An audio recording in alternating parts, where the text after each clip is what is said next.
Howdy mates, good afternoon, how are we all doing? Here's the first video that I've made in quite some time. It's been over close to 2 weeks since I've made a video. You could say that I've taken a little break. I've just started focusing, a bit more on just some of my own personal life, and frankly, I just wanted to take a little break, as it were. Sometimes that's all right. And no, I did not go on vacation to Colorado. This is just an old shirt that I have. I would recommend Red Rocks, by the way. Beside the point, we're actually visiting what is known as the Randell Research Center and its associated trail. This is like an interpretive trail, which is also known as the Calusa Heritage Trail. Now, the Randell Research Center is, of course, a research facility in association with the Florida Museum of Natural History that is actually based up in Gainesville. So this is merely a branch of that museum. But rather, we're actually at what is known as Pine Island. And this is actually my first time visiting down in this part of Florida since the hurricane has happened. And I will tell you what, a lot of change has definitely occurred.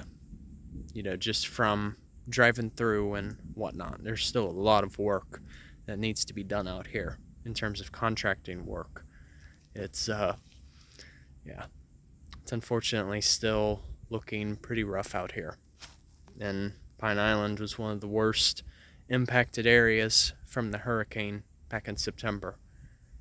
But anyway, the Randell Research Center started a little over 20 years ago, and they essentially provide protection of some of the mounds and middens that you see, such as right here.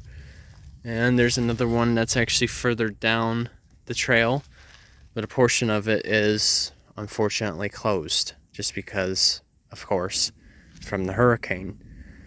But anyway, what's protected here is a piece of the Calusa Heritage. So the predominant people that existed down here, there may be still some descendants. The Calusa were a very complex indigenous tribe. They pretty much had most of South Florida in terms of land. I mean, they basically ranged as far north as from what is now known as Tampa, and then as far south as even Naples, even going into Miami. And you're talking at least 3,000 to 2,000 years ago. So some of their history here is still fairly recent in the grand scheme of time. But where we are, Pine Island, this was essentially one of their capitals. What I mean by that is Pine Island was one of their most central locations in terms of what territory they covered. Because you figure Pine Island is situated right by the Charlotte Harbor. Well, at least now it's known as the Charlotte Harbor. But then it's also not too far from the Gulf either. So if they had to navigate for any reason, it was very accessible.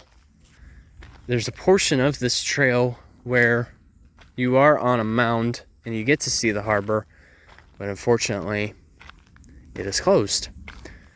I mean, you can only go for a very small portion of the trail right now, which is very unfortunate, but it is what it is. Here you go.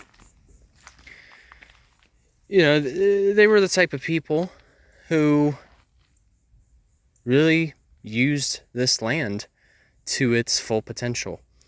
in terms of food, the plants, and even the climate. Primarily their food source entailed aquatic life, whether it was crustaceans, fish, or even mollusks. That was primarily their diet. I mean, of course, they still ate mammals and whatnot, but primarily they got their food from the waterways. Now, the Calusa were one of the few tribes that were actually able to, what you call, stand up for themselves. Because you figure, as it was approaching into the 1500s, the Spaniards were starting to make their way here by means of providing, a piece of conquest and even spreading their religion. And one of those figures that we now know went by the name of Juan Ponce de Leon.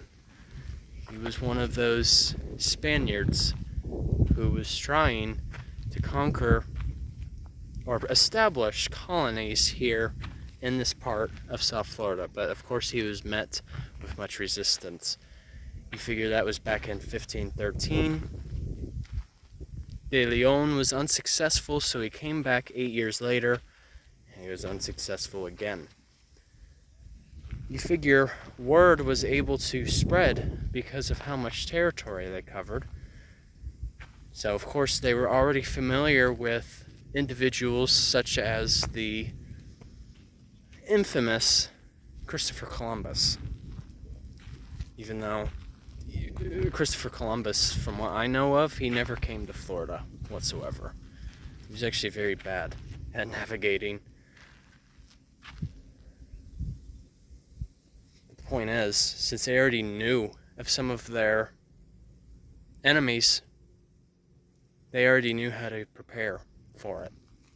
They knew how to prepare for that resistance. Yeah. So actually some of these are hand-dug canals. The Calusa were known to use canals as a way of navigating.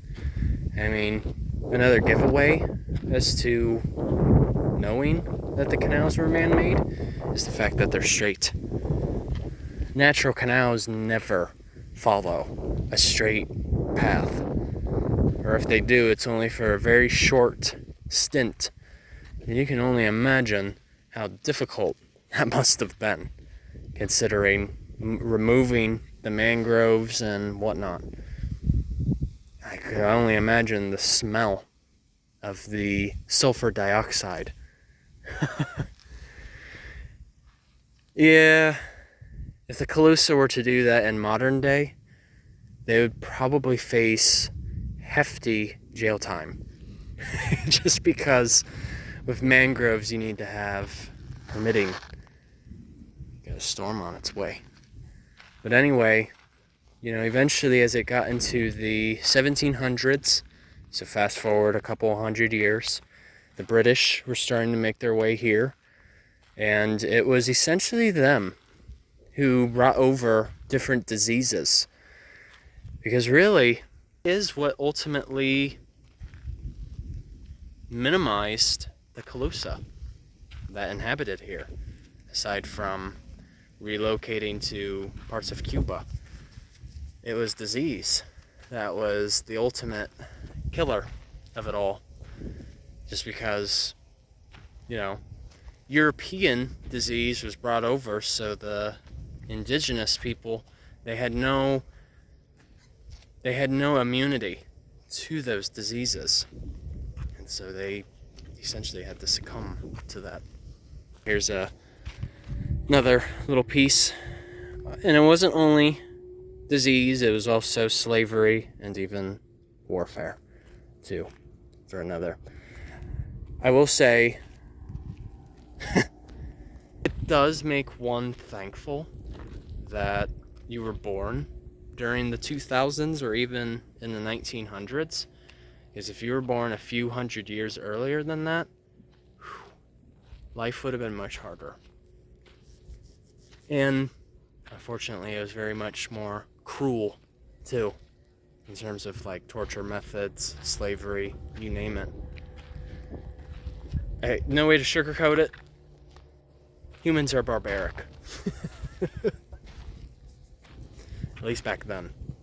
But anyway, that's why nowadays pieces of their history are still preserved to this day, so that we can still learn about them and know about the history of Florida before it was changed in some way. All right, take it easy, you guys. Take care.